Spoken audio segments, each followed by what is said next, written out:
Hey, Nelson, can you hear me? All good. All right, so I'm going to get right into this then. Got to begin with a little bit of background of what exactly we're looking at here. Now, Donald Trump Jr. was invited by a mutual friend to be in communications with someone who claimed to have damaging info on Hillary Clinton. The email said that, quote, the Crown Prosecutor of Russia offered to provide the Trump campaign with some official documents and information that would incriminate Hillary and her dealings with Russia. This is obviously very high level and sensitive information, but is part of Russia and its government's support for Mr. Trump. Donald Trump Jr. then responds to that email by thanking the acquaintance and saying, quote, if it's what you say, I love it, especially later in the summer, end quote. In later emails, it's then explained that it will be a Russian attorney who will be meeting with Trump Jr. And Trump Jr. brings along Paul Manafort, who at the time was Trump's campaign manager, as well as Jared Kushner. They meet with Natalia Veselnitskaya, who is well known in Russia as being an active campaigner against the Magnitsky Act. I believe that this was a grave offense which violated American interests and may even have been illegal. There are three reasons for this. The first is that it was unethical and possibly even illegal. First of all, because they were conspiring with a foreign government, which is horrible. Donald Trump Jr. knowingly conspired with what he believed to be a foreign agent and went through with this, which would have impacted the US election, and he knew that and was trying to have that happen. That is outrageous and subverts our national sovereignty. It also violates the law. The second subpoint under this is that it violates the law, which says that we cannot accept campaign contributions from foreign nationals. This would have acted as a campaign contribution to the Trump campaign, and it would have violated the US code. The third problem underneath this is that it's a quid pro quo, in that there would have been expectations from the Russians and from Donald Trump that one would be given in exchange for the other. That would, again, be a contribution, and the Russian lawyer was expecting to have the Magnitsky Act be lifted if they were to give information. That is a quid pro quo. It is a violation. Another problem under this is that he said later this summer. In other words, Trump was hoping to hold on to this information and then release it later on. Now, the second overall point I have is that this is practically problematic. It damages the Trump presidency, it fuels the Russian narrative, which hurts the overall presidency's ideas, and it will harm their policy agenda. The final argument I have is that there was a cover-up. There were multiple times, 38 of them, that Glenn Beck was able to put together when Trump Jr. said there were no connections to the Russians, as did everyone on that campaign. That was a lie, as we find out through these emails. Then, when it was found out that it was a lie, he changed his story and said it was primarily about adoption issues, which was again a lie. If it was a lie, why not just tell the truth? Okay, so I'm actually doing this as a favor to you, Zen. I just think it's a completely ridiculous story. It's right in line with the leftist media and the nonsense that they display. Like, I forget who it was, said if you had Russian salad dressing, the media would take that as proof of Russian collusion. This is no different. So I could take a bunch of things, but first of all, you said it's illegal. So yes, the buffoons on the left in Congress have said absurdly ridiculous things. Maybe you could defend this. Vice President candidate Tim Kaine said, quote, this is beyond obstruction into perjury, false statements, and potentially treason. Okay. Oh, boy. Just a laugh a minute, these guys. Many congressmen are saying obstruction of justice, violation of the Espionage Act. Cuomo's demanding all transcripts and documents, which there really aren't any. I mean, it really wasn't anything. So I think it proves nobody really cares about what the email said or what the meeting was really about. Yeah, it looks bad, but only because of the nonsense that the media has spun, all the lies. I don't know how you felt about the golden shower story CNN ran or the other places ran. It's a big joke and it's a joke on the left. So joke on the American public, maybe. But the collusions, there's no evidence of collusion whatsoever. And at the time, yeah, again, it looks bad now, sort of, only if you really, really, really try to make it look that way. But at the time, there really was no story. So there was nothing about Russian collusion. This was back over a year ago.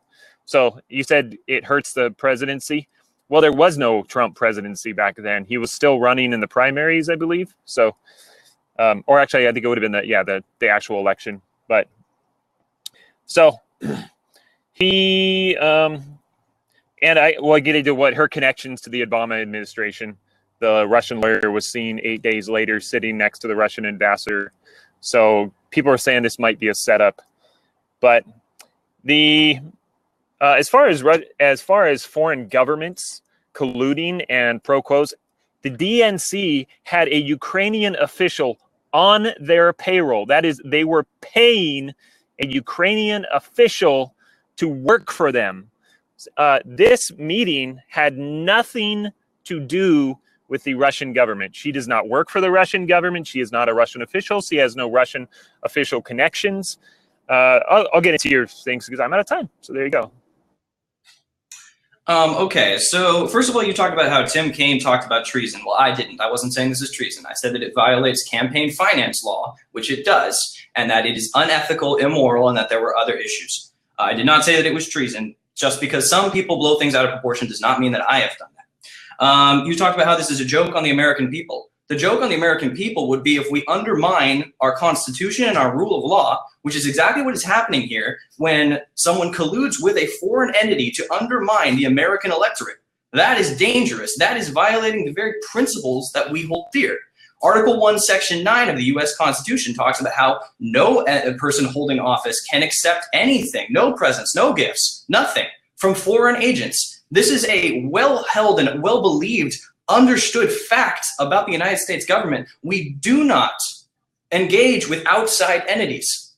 That is well known. That is in the U.S. Code and it's in the U.S. Constitution. This is a constitutional issue and an issue of rule of law. You talked about how the Russian lawyer had then met with Obama, which, first of all, there's no proof that there was any actual collusion going on between those two. That's just, okay, they met with each other. All right, so what? And second of all, that doesn't respond to anything about what was actually brought up.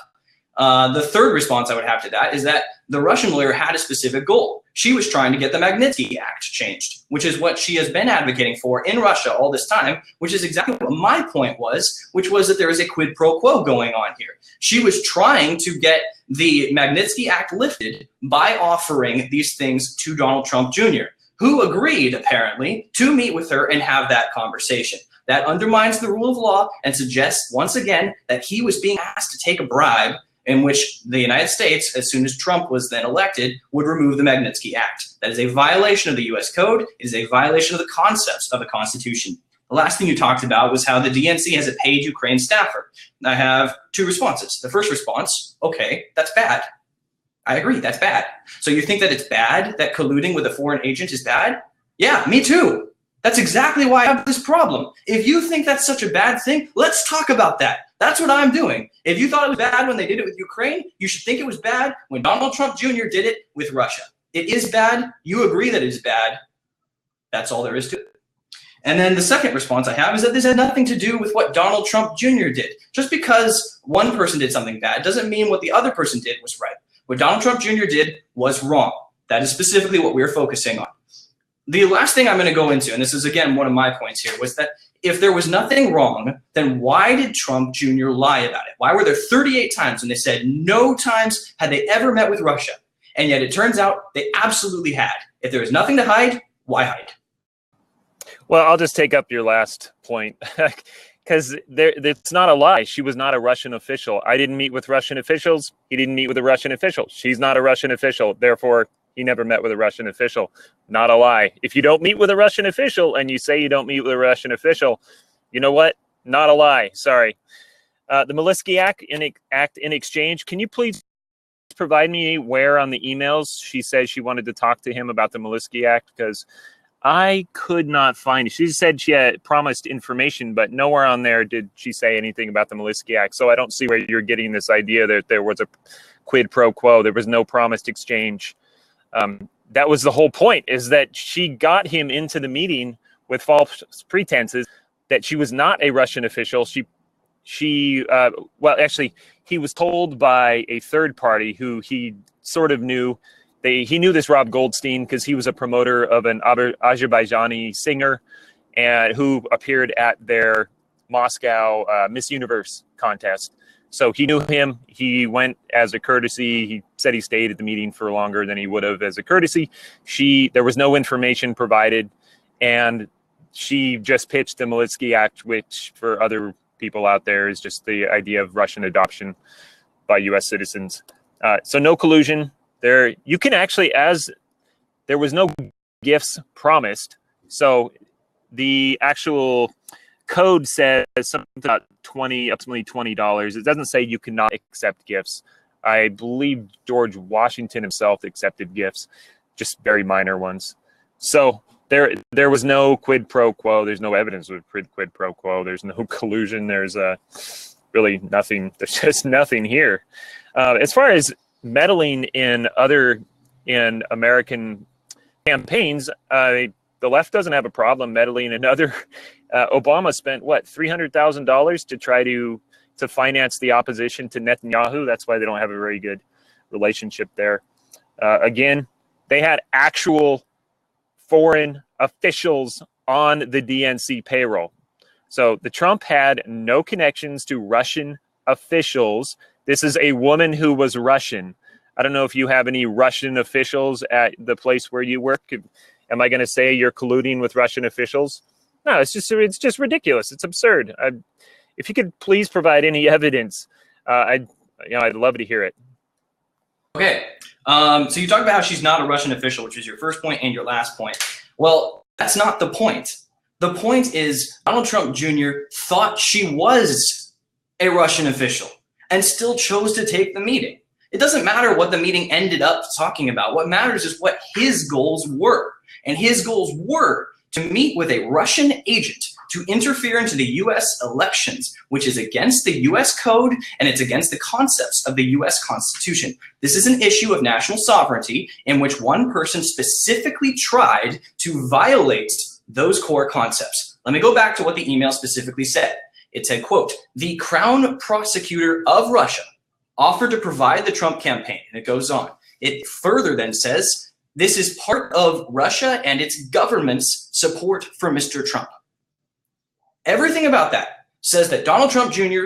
believed that he was meeting with a government agent to talk about potential information that their government was going to give to America to enter into our election process. As an American, that should scare you. That should upset you. As a conservative, as a constitutionalist, you should be upset. You should be outraged. Then you talked about how the Magnitsky Act, it was not a promised exchange. Well, first of all, I would say you should Google her bio just so you see what she is. That's been her focus, is the Magnitsky Act, because it is a big deal in Russia since their sanctions the United States has put on Russia based on their human rights abuses. Natalia has made it her focus of trying to get rid of those. The second subpoint I have is that Trump still met with her.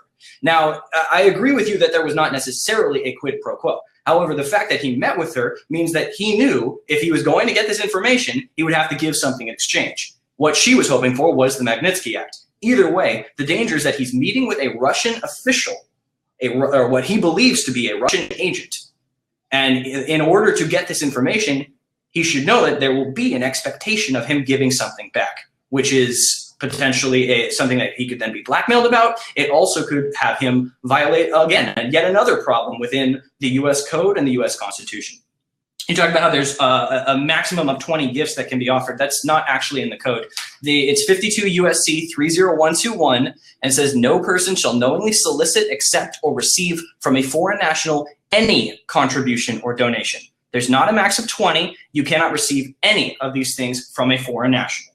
You talked about how the left does it too, and they had done it with Netanyahu. Yes, and that was bad. I'm upset with that. And I'm even more upset with the fact that then that would be done to America. Because the whole point of America is this idea of a constitutional republic, that we have democracy. And yet, if we are allowing a foreign agency to enter into that, that violates the very principles that make us American. It violates the democratic process. Okay, so again, what's the value of this alleged gift that he might have? He maybe thought he was going to receive. It's just information. It doesn't have an actual dollar value. So that's kind of my point there, is that the contributions, you can't accept valued contributions. But again, he didn't. Nowhere on here does it say the woman's name, so it's not like he knew he was meeting. It says blah blah blah. He knew Rob Goldstein, so he kind of knew. Again, he knew him because he was a promoter of a singer, and he met with. Yeah, I mean, I was looking through the emails just before we got on here, and he didn't say who he was going to meet with, so I don't know where you're getting this quid pro quo about, again, the act, the Manisky Act. There was no talk of that whatsoever, and that's why he was so angry that he just wasted 20 minutes on this meeting with this nobody and he'd never heard of the act. He didn't know anything about it. So, and I'm sure nobody else on here knew anything about it. I remember hearing something about the reaction that Vladimir had over some things that the U.S. was doing. That was his reaction. But I don't know what the name of the act was. But yeah. So again, you're not providing anything. All we have on the email, again, the prosecutor Russia met with his father, yada yada yada. Provide the Trump campaign with some official documents and information that would incriminate Hillary and her dealings with Russia. Again, and her dealings with Russia. So the only person that we know actual interactions with Russian officials is Hillary Rodham Clinton. And even the New York Times came out with a piece on that about the massive contributions to her slush fund, known as the Clinton slush fund or foundation, and the trade for uranium that she did with that. So the only connection we have to any of the candidates with Russia is Hillary. Again, all he had is that you have this email exchange between Rob and Donald Trump Jr., about a meeting with somebody. They didn't really know anything about it. It turned out it was not a Russian official. It was just a woman that that pretty much lied about who she was and what information she had. She had nothing. She was not a Russian official, and she just wanted to meet with Donald to talk about this act that she wanted to get passed, to get rid of. And that's really all it was. And so when you keep saying he lied and changed his story, he didn't. You're just proving that he didn't lie at all. He said, I didn't meet with Russian officials. He didn't meet with Russian officials. End of story. He didn't meet with Russian officials, but he meant to, and he thought he was. The only reason he didn't meet with a Russian official was because he got lucky. He was still trying to meet with a Russian official. If it's something that he wants to go, oh yeah, no way, we would never do that. In fact, one time he even says that it's disgusting and that there's no way they would ever do that. And that was something that he specifically said to Jake Tapper. And yet clearly he was willing to. That's the danger here. And that's even more of a problem in that he would then act like it's so outrageous that anyone would ever think it when he himself was trying to do it. That's exactly the problem. Now let's look at the other things he's talked about. I'm going to skip over the first two because we don't really need to talk about the Magnitsky Act that much. The simple point I was making there was simply that there was an expectation of a quid pro quo. Whenever you have a negotiation with someone, one side expects something from the other. She was expecting the Magnitsky Act. He didn't know what to expect. But the point was, if he was going to get the information he was hoping to get, he was going to have to offer something in exchange to the Russian government, which would require him taking a bribe from the Russian government and offering something in exchange. That's the quid pro quo that's a danger then. You talked about how there were possible contributions to Hillary Clinton and that Hillary was the one who had ties to Russia. I have two responses. The first response is that would be something that should be talked about with the FBI, not with a Russian agent. That's not what you're trying to do there. The second problem that I have with this is that he talks about summer. Let me go back to this. In his email, he says that if it's what you say, I love it, especially later in the summer. Later in the summer, why would you throw that in there?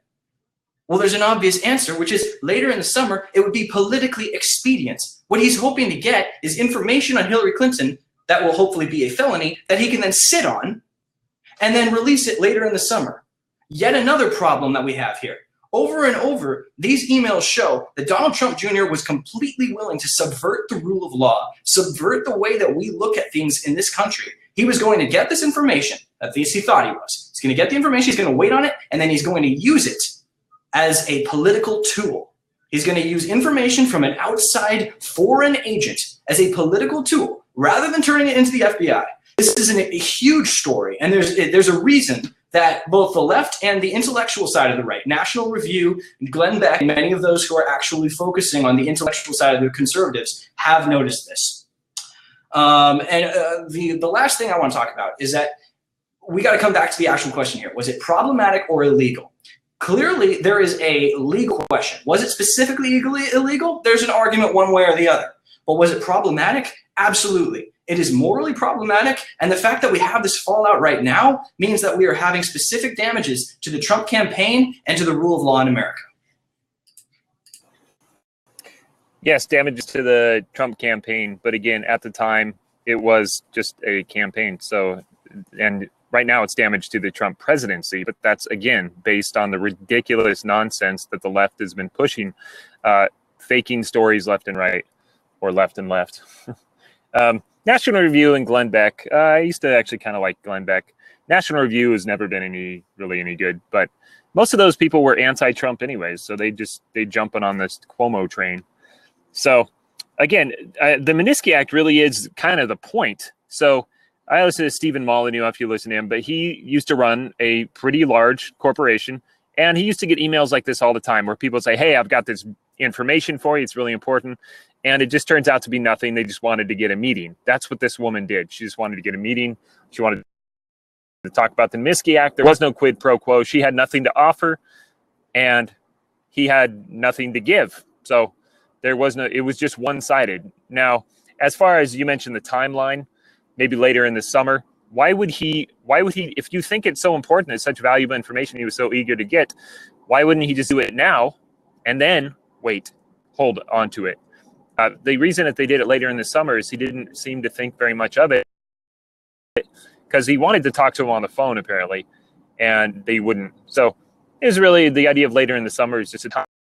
It's the middle of a campaign. I don't know if you watched the interview he gave with, he actually had an interview and he talked all about it. He explained it. And that's why I got these absurd quotes by the politicians. So I really, again, I just don't think there's anything here. There were no contributions. So you keep mentioning this, the Article 1, the act where government officials are not allowed to take contributions. This is not a contribution. Information is not a contribution. It does not have a literal financial value necessarily. So, you know, they exchange information. You have a private citizen meeting with what ended up being a private citizen. And he wanted to see what information was available, and there was none. It was not a government official. So, again, just not what. Just so you know, your mic is sort of breaking up on you, and your video has gone out, so you might want to get that fixed while I do mine right now. But from what I heard of you right there, you talked about how he might have talked about later in the summer, but that isn't necessarily a bad thing. But I think you misunderstood what my point was, which was that he was hoping to obtain information about how Hillary Clinton had committed a felony. That's what his goal was. And then in his email, he says that this will be great information I can use later in the summer, suggesting that his goals were to get information about a felony and then not use it until it was most politically expedient, which is yet another, it's saying he wants to commit a crime. That's the danger of these emails. Whether he did something or not, he is specifically saying he wants to commit crimes. He wants to engage with a foreign government to undermine the American electorate. And he wants to sit on a potential felony, having information about a crime, and then not give it away until it is politically expedient. That's the real problem here. Now, you talked about the other argument that I did here, and you were breaking up, so I'm not sure, but you talked about how information is different than a contribution. That is false. If you actually look at the US Code, it talks about how contributions can include other things. Quote, a foreign national shall not, directly or indirectly, make a contribution or a donation of money or other thing of value, or expressly or impliedly promise to make a contribution or a donation in connection with any federal, state, or local election. Included there or any other thing of value. Like, for instance, the fact that one of these things that he is hoping to get will potentially damage his opponent. That is what he's hoping to get here. This is of huge value if he's getting what he believes he's getting. And the email says that he is getting that, or at least what he believes when he goes into this meeting.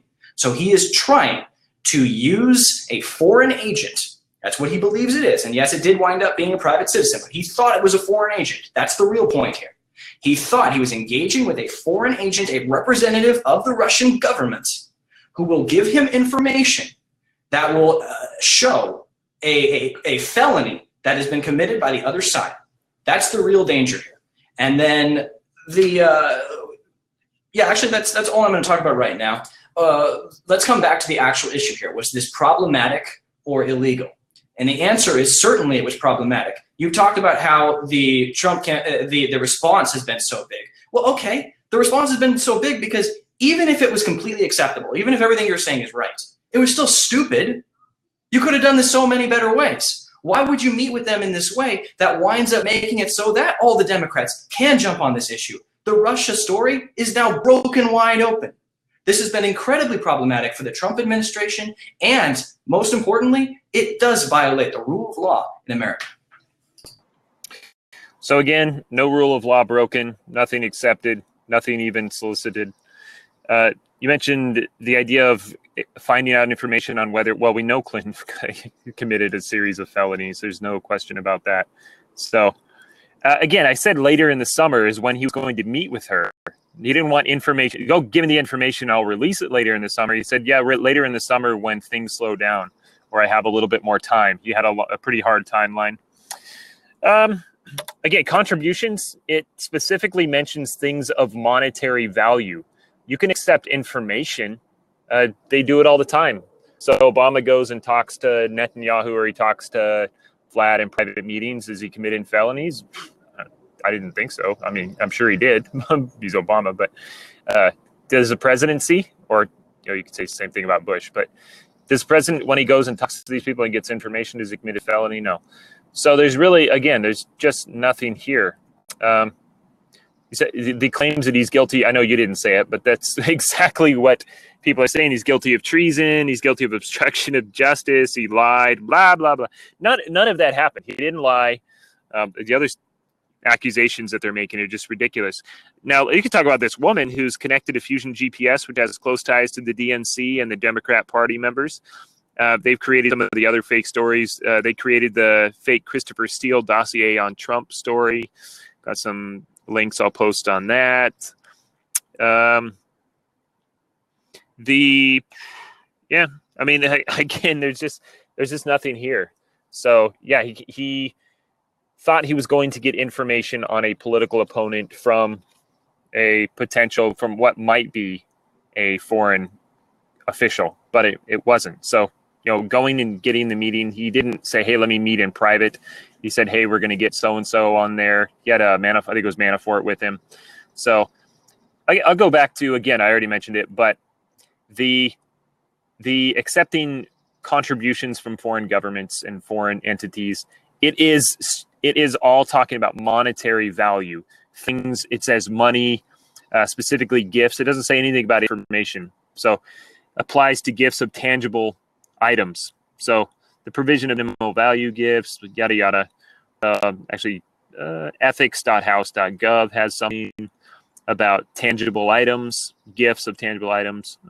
So there was no law broken, and there was no law implied broken. So I said, yes, it looks bad now, but that's only because of all the fake news that has come out about the Trump collusion, that there's been nothing.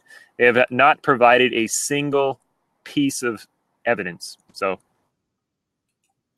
well, actually, they have provided a single piece of evidence. That was what I was talking about. The U.S. Code says that a foreign national shall not directly or indirectly make a contribution or a donation of money or other thing of value. It doesn't have to be money. It can be another thing of value, like, for instance, promising damaging information about an opponent. That's in the U.S. Code. In fact, there's other sources who will back this up. Richard Painter and Norman Eisen are chief White House ethics lawyers during the George W. Bush organization.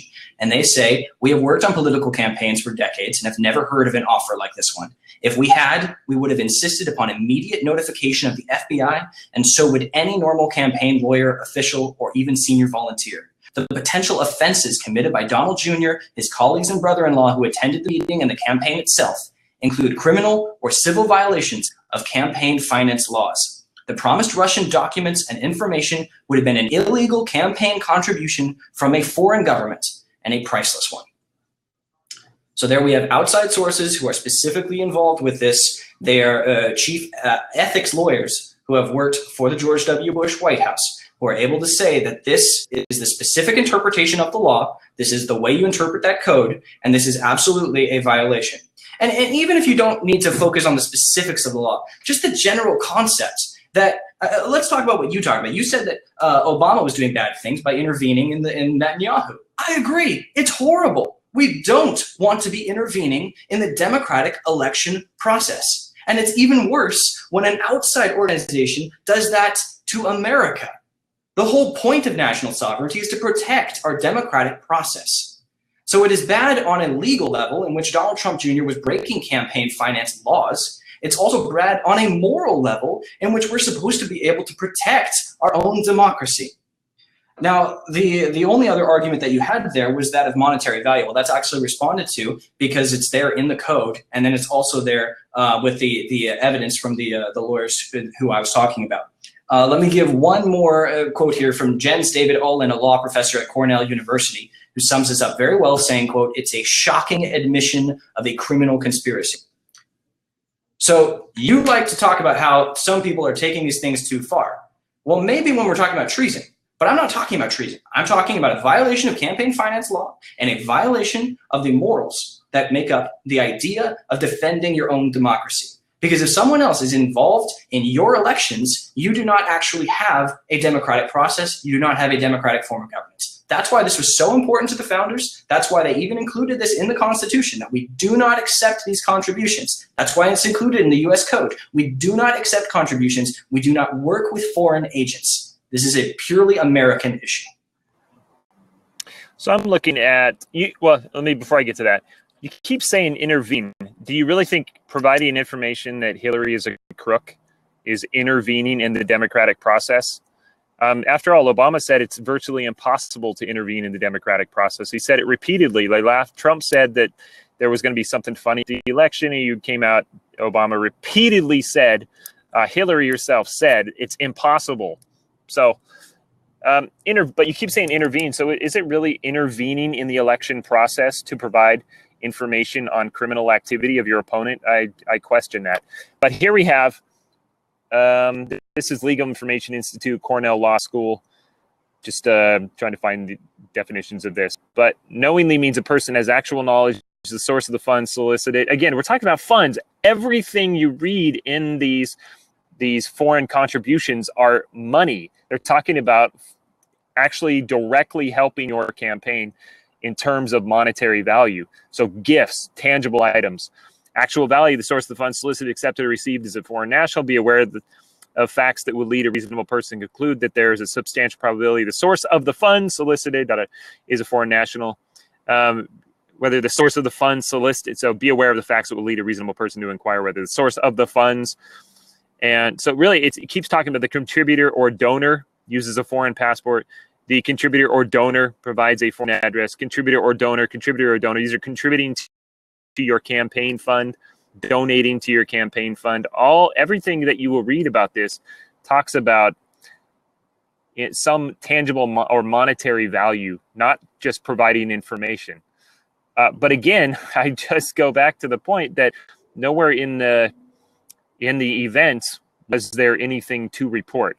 So had a foreign national come and he met with Donald Jr., we'll really let our minds go on this one.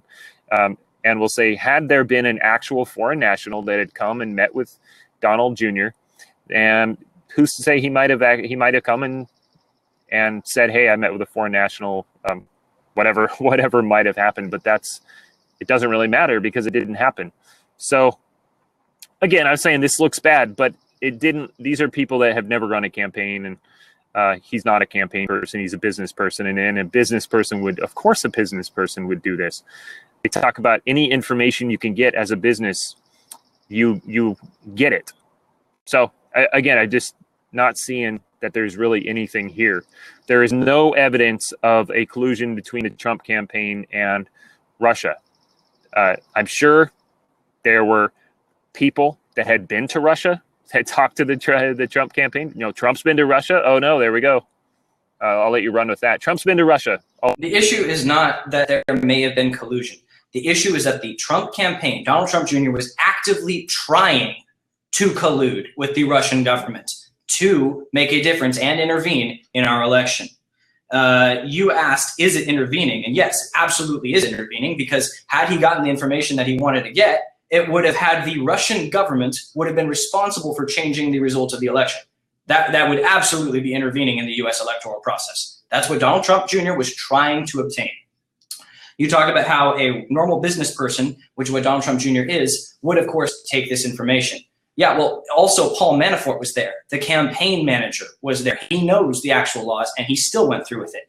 In the quote that I read from the Bush-era ethics lawyers, they talked about how this is not a normal thing. This is not something that any ethical campaign organization would accept. It was a clear violation, and even if it's not a violation, it's still stupid to even go and meet with them in the first place, because it's so iffy on the issue. So it's criminally stupid at best, and it's criminal at worst. You talked about how everything is money, and I actually wasn't sure what your point on that was, so I'll respond to that in my last point. So I'll let you go right now. Oh, well, you got 37 seconds left. So, okay. Yeah, I'll just, I wouldn't even see what you got there. So again, I talked about intervening.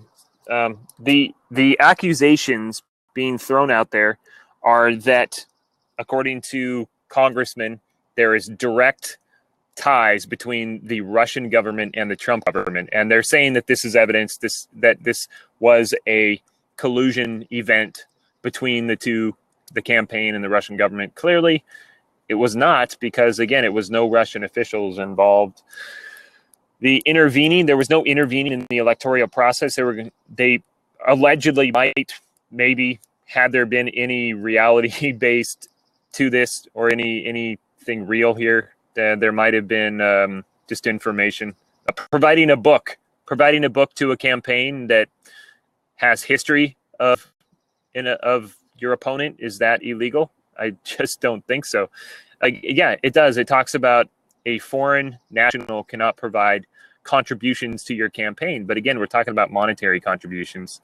There were a lot of accusations about the Clinton campaign receiving millions from China.